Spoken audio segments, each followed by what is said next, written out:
আর অবশ্যই অনুব্রত মণ্ডলের কুকথা কাণ্ডের পর 4 দিন পেরিয়ে গিয়েছে, কিন্তু তারপরও এখনো পর্যন্ত হাত গুটিয়ে রয়েছে পুলিশ। অনুব্রত মণ্ডলের বিরুদ্ধে কোনো পদক্ষেপই কিন্তু করা হলো না। আপনারা জানেন যে দুদিন হাজিরার জন্য ডেকে পাঠানো হয়েছিল অনুব্রত মণ্ডলকে, কিন্তু দুদিনই হাজিরা এড়িয়ে গিয়েছেন তিনি এবং এখনো পর্যন্ত হাত গুটিয়ে বসে রয়েছে পুলিশ। সরাসরি কথা বলবো, পার্থপ্রতিম ঘোষ এই মুহূর্তে রয়েছেন আমাদের সঙ্গে। পার্থপ্রতিম, কুকথা কাণ্ডের পর 4 দিন পেরিয়ে গিয়েছে, ইতিমধ্যে মেডিকেল সার্টিফিকেট জমা দেওয়া হয়েছে অনুব্রত মণ্ডলের আইনজীবীর তরফে, কিন্তু পুলিশের তরফ থেকে তো কোনো পদক্ষেপই নেই।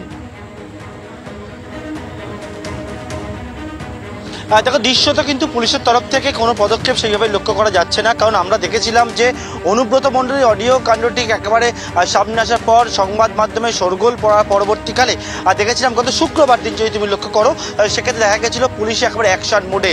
এসপি তিনি সাংবাদিকদের মুখোমুখি হয়ে জানালেন যে কড়া ব্যবস্থা নেওয়া হবে, এবং তার পরবর্তীকালে দেখতে পেলাম এফআইআর হলো এবং 8 ঘন্টার মধ্যে অনুব্রত মণ্ডলের কাছে নোটিশ চলে গেল। এটা গেল শুক্রবার দিন। শনিবার দিনকে বলা হলো অনুব্রত মণ্ডলকে হাজিরা দেওয়ার জন্য, সেই মতো এসডিপি অফিসে তোড়জোড় একবারে আমরা দেখতে পেয়েছিলাম, কিন্তু তারপরে দেখা গেল কি না, শনিবার দিন অনুব্রত মণ্ডল হাজিরা দিলেন না এবং 11টা থেকে 12টা অবধি এসডিপিও যখন অপেক্ষা করলেন, তারপর 12:30টার মধ্যে আবার ওই দিনকেই পুলিশের দ্বিতীয় নোটিশ চলে গেল অনুব্রত মণ্ডলের কাছে। বলা হলো রবিবার দিনকে আসার জন্য। রবিবার সকাল থেকে দেখা গেল একেবারে এসডিপি অফিসে এসডিপিও 1 ঘন্টা আগেই চলে আসে। 11টার সময় তলব করা হলো, একবারে পুলিশ যে এসডিপি অফিস চত্বর সেটা ঘিরে ফেলে, গেট বন্ধ করে দেওয়া হয়। তারপর আইনজীবীরা এলেন এবং একটা মেডিকেল যে সার্টিফিকেট, সেই সার্টিফিকেটটা তুলে দিলেন পুলিশের কাছে। এর পরবর্তীকালে কালকের থেকে বা রবিবার বিকেলের পর থেকে কিন্তু সেই রকমভাবে দৃশ্যত পুলিশকে যে কোনো রকম অ্যাকশন মুডে সেটা দেখতে পাওয়া যাচ্ছে না। যদিও পুলিশ জানাচ্ছে তারা যে আইনানুগ যে ব্যবস্থা নেওয়ার কথা সেটা তারা নিচ্ছেন, কিন্তু অনুব্রত মণ্ডলকে ডাকা হলো, শনিবার দিনকে ডাকা হলো, তিনি আসেননি। তার পরিবর্তে তাকে দেখা গেছিল পার্টি অফিসে তিনি গেছেন। তার পরবর্তীকালে রবিবারও তিনি হাজিরা এড়িয়েছেন। অনুব্রত মণ্ডলের হাজিরার ক্ষেত্রে দেখতে পাওয়া গেছে দুবার হাজিরা তিনি এড়িয়েছেন। পুলিশের পরবর্তীকালে কি পদক্ষেপ নেয়, কি পদক্ষেপ গ্রহণ করে, আদৌ করে পদক্ষেপ গ্রহণ করে কিনা, সেই দিকে এখন সকলের নজর রয়েছে। ধন্যবাদ পার্থ।